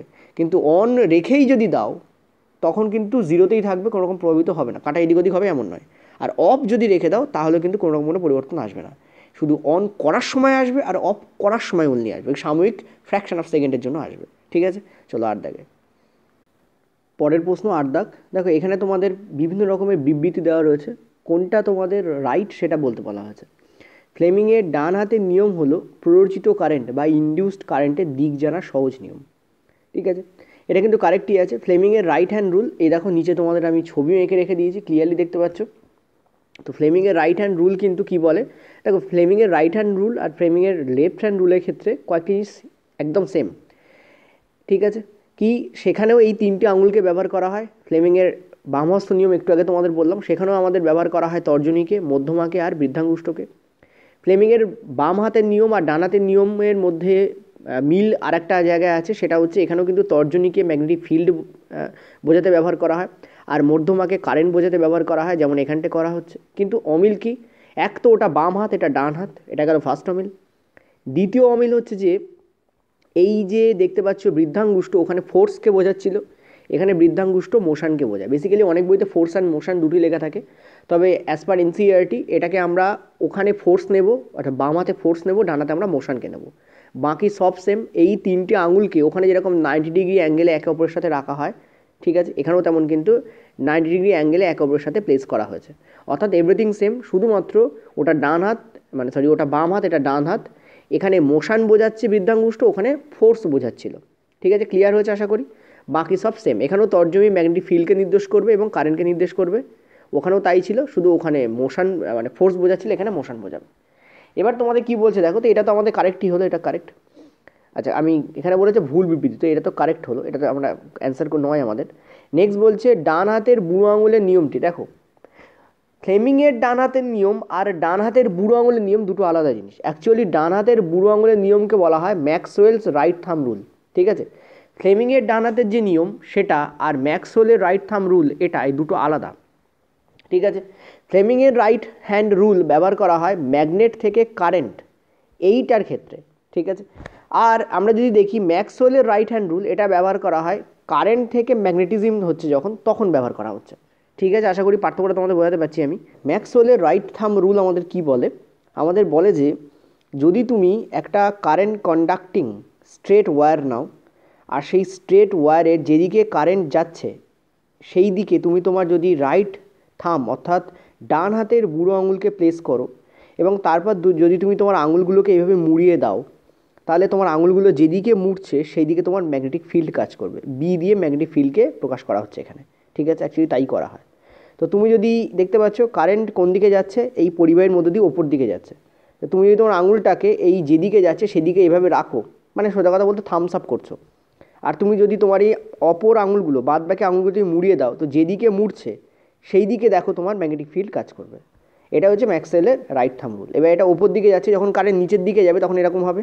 যদি তুমি কারেন্টকে নিচের দিকে দাও, অর্থাৎ উল্টে গেছে এখন, তো দেখতে পাচ্ছ আঙুলও আমাদের নিচের দিকে আছে, কারণ এখানে থাম কাকে পয়েন্ট করছে, কারেন্টের প্রবাহকে পয়েন্ট করছে। কারেন্টের প্রবাহ যেদিকে, থামও সেদিকে দাও। এবং অলওয়েজ মনে রাখবে এটা রাইট থাম, অর্থাৎ ডান হাতের আঙুলের কথা বলছি আমি, ডান হাতকে বলছি আমি। ঠিক আছে, তো ডান হাত যদি তুমি, কারণ নিয়মটাই এখানে রাইট থাম রুল, এবং তুমি যদি আঙুলগুলোকে কার্ভ করো, আঙুলগুলোকে কার্ল করো, তুমি দেখতে পাচ্ছ এটা এদিক দিয়ে এদিকে যাচ্ছে। দেখো হ্যান্ডগুলো কোন দিকে যাচ্ছে, এই থেকে এদিকে। ঠিক আছে, তো বিও কী হবে, এই থেকে এদিকে যাবে, অর্থাৎ ম্যাগনেটিক ফিল্ড এই থেকে এদিকে কাজ করবে। তো তোমাদের এরকম দুটো ছবি দিয়ে বলতে পারে যে কোনটা রাইট কোনটা রং, এরকম বলে দিতে পারে। তো রেল তো সব কিছুই করছে আশা করি। তো এটা কিন্তু আমাদের কারেক্ট হচ্ছে যে বিদ্যুৎ পরিবহনকারী প্রবাহীর কারণে চৌম্বক ক্ষেত্রের দিক নির্ণয় করতে এটা ব্যবহার করা হয়। ঠিক আছে, তো এটাও আমাদের কারেক্ট। ওকে, সো এটা তো কারেক্টই হলো, কারেক্ট আমাদের অ্যান্সার নয়। নেক্সট বলছে এসি এবং ডিসির মধ্যে পার্থক্য হলো ডিসি সবসময় একই দিকে প্রবাহিত হয়, যেখানে এসি পর্যায়ক্রমে তার দিক পরিবর্তন করে। আমি তোমাদের এসি ডিসি জেনারেটর কিছুদিন আগেই করিয়েছি, সেখানে তোমরা জানো। ঠিক আছে, এটা আমি করিয়েছিলাম। নেক্সট হচ্ছে ভারতে প্রতি 1/50 সেকেন্ডে এসি দিক পরিবর্তন করে, এইটা আমাদের রং। তো কারেক্ট অ্যান্সার আমাদের এটাই হবে বেসিক্যালি, কারণ এটাই আমাদের রং হবে। এখানে বলেছে কোনটা ভুল বিবৃতি, তো অপশান ডি কারেক্ট হবে আমাদের। ঠিক আছে, মানে এখানে অ্যান্সার হবে। এটা কেন রং সেটাও তোমাদের বলে দিই। দেখো আমরা জানি যে আমাদের এখানে ভারতে আমাদের কত হয় বলেছিলাম, মনে করে দেখো। এখনও সেই ভিডিওটার ওপরে যে তোমাদের থাম্বনেল আছে তাতেই এই প্রশ্নটা আছে, আর দেখো সেটা দিয়ে এক্সাম্পলারের প্রশ্ন আছে। আমি বলেছিলাম ভারতে আমাদের এসি কারেন্টের যে ফ্রিকোয়েন্সি হয় সেটা হয় 50 হার্টস। মনে করে দেখো ওই ভিডিওটা, দেখো ওই ভিডিওর থাম্বনেলেই প্রশ্নটা আছে যে ভারতে এসি কারেন্টের ফ্রিকোয়েন্সি কত, তাই না, বা ডিসি কারেন্টের ফ্রিকোয়েন্সি কত, এরকম দিয়ে প্রশ্ন আছে। ভারতে এসি কারেন্টের যে ফ্রিকোয়েন্সি হয় সেটা একটু আগে তোমাদের বললাম 50 হার্টস। এটার মানে কি? এটার মানে হচ্ছে 1 সেকেন্ডে ও 50 বার পাক খায়, ঠিক আছে। আর প্রতি এক পাকে ও 2 বার কী করে, ওর দিক পরিবর্তন করে। তাহলে 50 বারে কতবার দিক পরিবর্তন করবে? 100 বার দিক পরিবর্তন করবে, ঠিক আছে। 100 বার দিক পরিবর্তন করবে, তার মানে 100 বার দিক পরিবর্তন করতে ওর 1 সেকেন্ড সময় লাগে। পয়েন্ট টু বি নোটেড, 100 বার দিক পরিবর্তন করতে ওর 1 সেকেন্ড সময় লাগে। তো একবার দিক পরিবর্তন করতে ওর কিন্তু 1/100 সেকেন্ড সময় লাগবে, এখানে আছে 1/50 সেকেন্ড, এই জন্য এটা ইনকারেক্ট হচ্ছে। তো কারেক্ট অ্যান্সার কোনটা হবে? আমাদের ডি এখানে কারেক্ট অ্যান্সার হবে। আবার বলছি, ভালো করে বোঝো। 50 হার্টস এটার মানে হচ্ছে, এটা আমি তোমাদের অঙ্ক তো করেছি, জাস্ট তোমাদের বলে দিচ্ছি, জাস্ট আশা করি বুঝতে পারছো। এসি কারেন্টসের যে ফ্রিকোয়েন্সি হয় সেটা 50 হার্টস, তার মানে 1 সেকেন্ডে 50 রেভলিউশন, ঠিক আছে, 50 রেভলিউশন। তো 1 সেকেন্ডে 50 রেভলিউশন মানে 50 বার পাক খায়। তো 1 সেকেন্ডে যখন 50 রেভলিউশন হবে, প্রতি 1 রেভলিউশনে ও 2 বার দিক পরিবর্তন করে। তাহলে 50 রেভলিউশনে কতবার দিক পরিবর্তন করবে? 100 বার।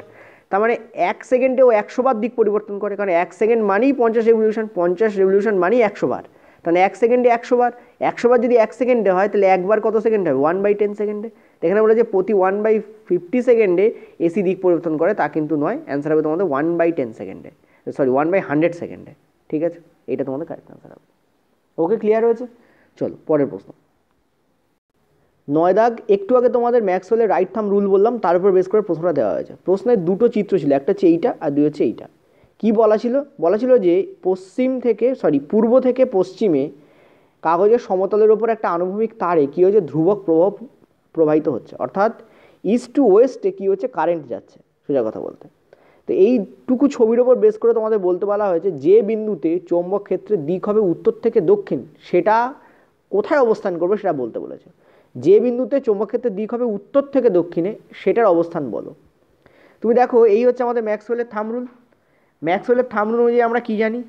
যে আমাদের যে কারেন্ট ক্যারিং কন্ডাক্টর, তার যে কারেন্ট যেদিকে প্রবাহিত হবে সেই দিকে আমি আমার আঙুলকে রাখবো, ডান হাতের বুড়ো আঙুলকে রাখবো, আর বাকি আঙুলগুলোকে আমি ভাঁজ করব, কার্ল করব। এই যে ভাঁজ করলে আঙুলগুলো যেদিক থেকে যেদিকে যাবে সেই দিকেই দেখাবে ম্যাগনেটিক ফিল্ডের ডাইরেকশন, ঠিক আছে।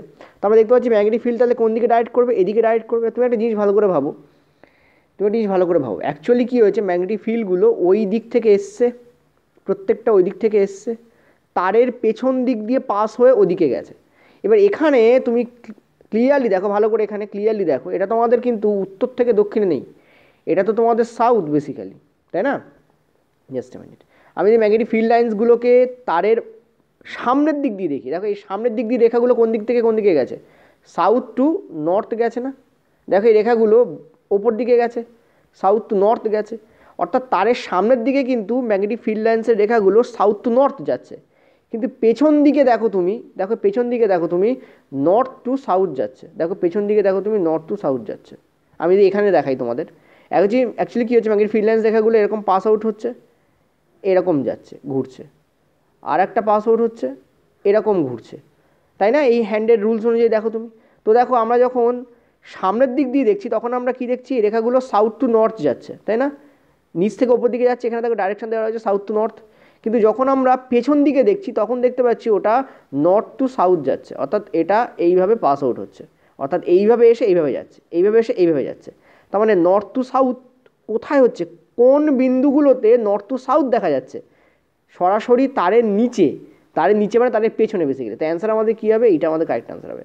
দেখো আমরা যখন একটা এই যেমন আমি এই স্ক্রিনটাতে এই ব্যাপারটা এঁকেছি, ঠিক আছে, আমার বোর্ডের এই ব্যাপারটা এঁকেছি, আমি ক্লিয়ারলি কী দেখতে পাচ্ছি?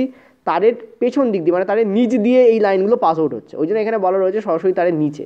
অর্থাৎ তারের নিচে কোনো বিন্দু থাকলে সেখানেই ম্যাগনেটিক ফিল্ড লাইন্সগুলো নর্থ টু সাউথ যাবে, কিন্তু তারের ওপরে অর্থাৎ তারের সামনের দিকে কোনো বিন্দু থাকলে সেখানে কিন্তু সাউথ টু নর্থ যাবে। তোমরা দেখো কত মাইনুট প্রশ্ন দিচ্ছে। যদি কেউ না বুঝতে পারো ওয়েট করে যাও, আমি আবার বলবো। কত মাইনিউট প্রশ্ন দিচ্ছে, মানে প্রশ্নের ব্যাপারটা বোঝা গেল। অর্থাৎ তোমাকে রুলস তো জানতেই হবে, তার সাথে সাথে রুলসের প্রত্যেকটা পয়েন্ট খেয়াল রাখতে হবে যে কোথায় কি হচ্ছে না হচ্ছে। ঠিক আছে, আবারও বলছি ভালো করে দেখো। বলছে চিত্রে পূর্ব থেকে পশ্চিমে কাগজের সমতলে একটা আনুভূমিক তার আছে এই যে, এবং এই তারে দেখা যাচ্ছে পূর্ব থেকে পশ্চিম দিকেই একটা কারেন্ট ফ্লো হচ্ছে। দেখো এখানে টিকটা মারা রয়েছে ইস্ট টু ওয়েস্টে, এখানে তোমাদের দিক নির্দেশ করার জন্য এটাও দেওয়া রয়েছে। ঠিক আছে, এবার বলেছে যে সেই বিন্দুটা তুমি চিহ্নিত করো যে বিন্দুতে চৌম্বক ক্ষেত্রের দিক হবে উত্তর থেকে দক্ষিণ। এবার আমরা যদি কারেন্টের ফ্লোটাকে যদি আমরা বুড়ো আঙুল দিয়ে রিপ্রেজেন্ট করাই, তাহলে আমাদের আঙুলগুলো কোন দিকে মুড়ছে দেখো, এই দিকে মুড়ে যাচ্ছে, কিন্তু ওটা পেছন দিক দিয়ে এসে মুড়ছে। যখন আমরা সামনের দিক দিয়ে এগুলো যদি আঙুল দেখি, একটা আঙুল, দুটো আঙুল, চারটে আঁকতে পারতাম, আমি আঁকিনি, ক্লামজি হয়ে যাবে তাই ছবিটা। তো যদি আমরা দেখতে পাচ্ছি যে এরভাবে ঘুরছে, অর্থাৎ সামনের দিক দিয়ে তারের ওপর দিয়ে বা সামনের দিক দিয়ে গেলে আমরা দেখতে পাচ্ছি সেটা সাউথ টু নর্থ যাচ্ছে, দেখো ডাইরেকশনটা দেখো। কিন্তু এটা তো পেছন দিক দিয়ে এসে সামনের দিক দিয়ে আসছে, তো যখন পেছন দিক দিয়ে দেখছি তখন দেখতে পাচ্ছি নর্থ টু সাউথ যাচ্ছে। ঠিক আছে, নর্থ টু সাউথ যাচ্ছে। তার মানে আমরা বলতে পারি তারের পেছন দিক বা তারের নিচ, সোজা কথা বলতে তারের পেছন দিক বলতে তারের নিচ, এখানে নিচ, তারের নিচের দিক দিয়ে গেলে আমরা দেখতে পাচ্ছি সেটা নর্থ টু সাউথ যাচ্ছে। ওখানে তাই বলেছে উত্তর থেকে দক্ষিণে যাবে, সেই বিন্দুটার অবস্থান অবশ্যই তারের নিচে হতে হবে, তারের ওপরে কোনো বিন্দু এমন থাকবে না যেখানে সেটা সাউথ টু নর্থ যাবে, মানে নর্থ টু সাউথ আসবে। তারের নিচেই সেই বিন্দু পাবো। যদি আমরা এখানে ধর একটা বিন্দু রয়েছে, এই বিন্দুটা দিয়ে সেটা কীভাবে পাস করছে, নর্থ টু সাউথে পাস করছে।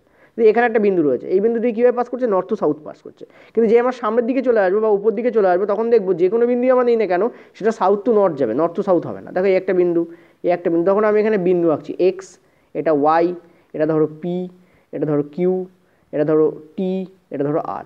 তুমি বলো কোন বিন্দুতে আমরা দেখতে পাচ্ছি নর্থ টু সাউথ যাচ্ছে, কারণ প্রশ্নে বলেছে দেখো এক্স ওয়াই বিন্দুতে আমরা দেখতে পাচ্ছি নর্থ টু সাউথ যাচ্ছে। পি কিউ বিন্দুতে কি দেখতে পাচ্ছি নর্থ টু সাউথ যাচ্ছে না, সাউথ টু নর্থ যাচ্ছে। টি আর বিন্দুতে কি দেখতে পাচ্ছি সাউথ টু নর্থ যাচ্ছে, হ্যাঁ টি আর বিন্দু দেখতে পাচ্ছি সাউথ টু নর্থ যাচ্ছে, কিন্তু প্রশ্নে বলেছে নর্থ টু সাউথ। তো এক্স ওয়াই এরকম যে কোনো বিন্দু তুমি এখানে নাও, অর্থাৎ তারের পেছন দিকে নিতে হবে, তারের নিচে নিতে হবে। হয়েছে কি, এবার আশা করি মাথায় ঢুকে গেছে। চলো এবার 10 দাগে যাবো। সোজা দীর্ঘ কারেন্ট পরিবাহী সলিনয়েডের ভেতরে চুম্বকক্ষেত্রের শক্তি কেমন। একটু আগে তোমাদের সলিনয়েড আমি আলোচনা করলাম, বা আমি ভিডিও তোমাদের করিয়েছি এর আগে, ডেডিকেটেড ভিডিও আছে, আমি তোমাদের বলেছিলাম সেখানে সলিনয়েডের ভেতরে যদি চুম্বকক্ষেত্রের শক্তি বলো সেটা সব পয়েন্টে সমান হয়। একটু আগে বলছিলাম যেমন ইউনিফর্ম হয়। কেন ইউনিফর্ম হয় সেটাও বলেছি, কারণ রেখাগুলো জাস্ট একে অপরের সাথে প্যারালাল হয় এবং ইকুইডিস্ট্যান্ট হয়। ঠিক আছে, এবং সেটা সাউথ টু নর্থ যায়। দেখো একটু আগে তোমাদের বলেছি, এরকম করে এঁকে তোমাদের বলছিলাম। তো কারেক্ট অ্যান্সার আমাদের কী হবে, সব পয়েন্টে সমান হবে বা ইউনিফর্ম হবে। ঠিক আছে, এটা নিয়ে আমি আলোচনা করছি না, যেহেতু অলরেডি ভিডিও আছে আমার। চলো পরের প্রশ্ন। এটাও তোমাদের আমি করিয়েছি, মনে করে দেখো এসি ডিসি জেনারেটর আলোচনা করেছিলাম, তাতে আমি করিয়েছিলাম এসি জেনারেটরকে যদি ডিসি জেনারেটরে রূপান্তরিত করতে হয় তাহলে কী দরকার হয়। আমি তোমাদের বলেছিলাম সেখানে যে স্লিপ রিংগুলো থাকে, আমাদের জানি আমরা দুটো স্লিপ রিং থাকে, এরকম দেখতে দুটো কী থাকে, স্লিপ রিং থাকে। ঠিক আছে, সেই স্লিপ রিংগুলোকে কিসে পরিণত করতে হয়, একটা তোমাদের স্প্লিট রিংয়ে কনভার্ট করে দিলে হয়ে যায়। ঠিক আছে, সেই স্লিপ রিংটাকে কিসে পরিণত করে দিতে হয়, একটা স্প্লিট রিংয়ে কনভার্ট করে দিলেই হয়ে যায়। ঠিক আছে, এটা হলো স্প্লিট রিং, স্প্লিট রিংয়ে কনভার্ট করে দিলেই হয়ে যায়। ঠিক আছে, স্প্লিট রিং মানে কি, এই রিং দুটো মাঝখান থেকে ফাঁক থাকে, আমি জয়েন করেছি হয়তো, কিন্তু মাঝখান থেকে কী থাকে, ফাঁক থাকে। এটা হচ্ছে তোমাদের স্প্লিট রিং, আর এই দুটো হচ্ছে তোমাদের স্লিপ রিং। ঠিক আছে, স্লিপ রিং। ওকে, এবং এর গায়ে কী থাকে, কার্বন ব্রাশ তোমাদের লেগে থাকে, দুটোর গায়ে কার্বন ব্রাশ কী থাকে, লেগে থাকে। ঠিক আছে, দেখতে চশমাটাই ভালো লাগছে। আর এই স্প্লিট রিংয়ের গায়েও কিন্তু তোমাদের কার্বন ব্রাশ লেগে থাকে। তো তোমরা যদি বলো এই ভিডিওটা দেখার দরকার, আমি দেখো এখানে তোমাদের ছবি আসছে, ভিডিও ডিসক্রিপশন বক্সে লিঙ্ক আছে। ঠিক আছে, তো এসি থেকে যদি কোনো জেনারেটরকে ডিসিতে রূপান্তরিত করতে হয় তাহলে সেখানে কি ইউজ করতে হয়, স্লিপ রিংয়ের পরিবর্তে স্প্লিট রিং ইউজ করতে হয়, এবং স্প্লিট রিং কমিউটেটর ইউজ করতে হয়। তো কারেক্ট অ্যান্সার কী হবে আমাদের, স্প্লিট রিং কমিউটেটর ইউজ করতে হয়, বাকি সব দুটোতে সেমই থাকে। চলো পরের প্রশ্ন। পরের প্রশ্ন, আমি অ্যাকচুয়ালি ফিউজ নিয়ে তোমাদের একটা ভিডিও করে দেবো, কারণ ফিউজ নিয়ে বেসিক্যালি এনসিইআরটিতে অনেক কিছু আছে, যদিও এখনও তোমাদের প্রশ্ন আসেনি ফিউজ নিয়ে, কিন্তু বলা যায় না, ফোর্থ ফেজে আসতে পারে। ঠিক আছে, সো ফিউজ নিয়ে আমি তোমাদের প্রশ্ন করে দেবো, চিন্তা নেই, একটা ভিডিও দিয়ে দেবো, ডেডিকেটেড ভিডিও।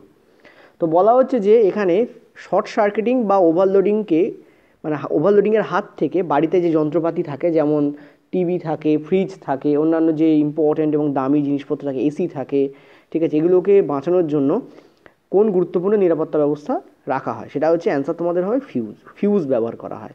ঠিক আছে, বেসিক্যালি ফিউজ দেখতে অ্যাজ পার তোমাদের ইলেকট্রিক যে ডায়াগ্রাম হয়, সেটা ফিউজ দেখতে তোমাদের এরকম করা হয়, নর্মালি এরকম দেখতে করা হয়, এবং এর মাঝখানে একটা তার অ্যাড করা থাকে, এইটা হচ্ছে তোমাদের ফিউজ বেসিক্যালি। ঠিক আছে, এবং এগুলো তোমাদের মেটাল ক্যাপ থাকে। আর এইটা হচ্ছে তোমাদের কি বলো তো, এটা হচ্ছে ফিউজ তার। ফিউজ তার কী দিয়ে তৈরি হয়?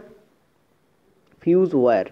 ফিউজ তার কী দিয়ে তৈরি হয় তোমাদের? টিন প্লেটেড, ঠিক আছে, tin plated copper wire, not pure copper wire, point to be noted. শুধু কপার ওয়্যার থাকলে কিন্তু হবে না, কারণ কপার ওয়্যারের যে মেল্টিং পয়েন্ট সেটা অনেক বেশি হয়। টিন প্লেটেড কপার ওয়্যারের মেল্টিং পয়েন্ট মানে গলনাঙ্ক অনেক কম হয়। তো ফিউজ অন্যগুলোর থেকে ফিউজের গলনাঙ্ক কম রাখা হয়। কেন রাখা হয়? যাতে ফিউজ খুব তাড়াতাড়ি গলে যেতে পারে। গলে গেলে কী হবে? কানেকশান চলে যাবে। কানেকশান চলে গেলে কী হবে? যে শর্ট সার্কিট বা ওভারলোডিং হয়েছে সেটা আর হবে না, ঠিক আছে। সো ফিউজ তার কিন্তু খুব থিন ব্যবহার করা হয়, কারণ থিন বা পাতলা তারের রেজিস্ট্যান্স বা রোধ অনেক বেশি হয়। আর টিন প্লেটেড কপার ওয়্যার ব্যবহার করা হয় কারণ এর গলনাঙ্ক অনেক কম হয়। কিন্তু ফিউজের হাজারো একটা ব্যাপার আছে এরপরেও। ফিউজকে সিরিজে লাগানো হয় না, প্যারালে লাগানো হয়। ফিউজকে লাইভ তারের সঙ্গে যোগ করা হয় না, নিউট্রাল তারের সঙ্গে যোগ করা হয়। কেন করা হয়, কী কারণে করা হয়, ইত্যাদি ইত্যাদি কারণ আছে, ঠিক আছে।